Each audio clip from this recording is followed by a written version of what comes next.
আপনারা অনেকেই পুষ্প প্রদর্শনীতে সেলোসিয়া গাছ দেখেছেন, খুব বড় সাইজের হয়, 3 ফুট, 2.5 ফুট বা 3.5 ফুট এরকম হাইটের।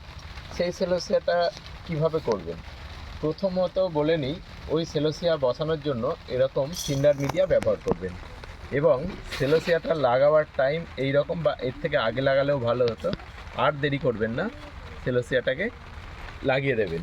10 থেকে 12 দিনের সেলোসিয়া গাছ এইভাবে তুলবেন। একদম রুটটাকে ড্যামেজ যাতে না হয় সেদিকে লক্ষ্য রাখতে হবে। দেখুন এইটুকু গাছ, এবং এই গাছটাকে এইভাবে আমরা বসিয়ে দিলাম। এবং সেলোসিয়াটাকে যখন আমরা বসাচ্ছি, আমরা কিন্তু এই গোড়ায় খুব বেশি চাপ দেবো না, জাস্ট আলতু করে একটু চাপ দেবো যাতে সেলোসিয়াটা বসে যায়। ব্যাস, হয়ে গেল। এইভাবে বসাতে হবে, এই রকম সময়ে বসাতে হবে এবং এতটুকু গাছই বসাতে হবে, এটা মাথায় রাখবেন।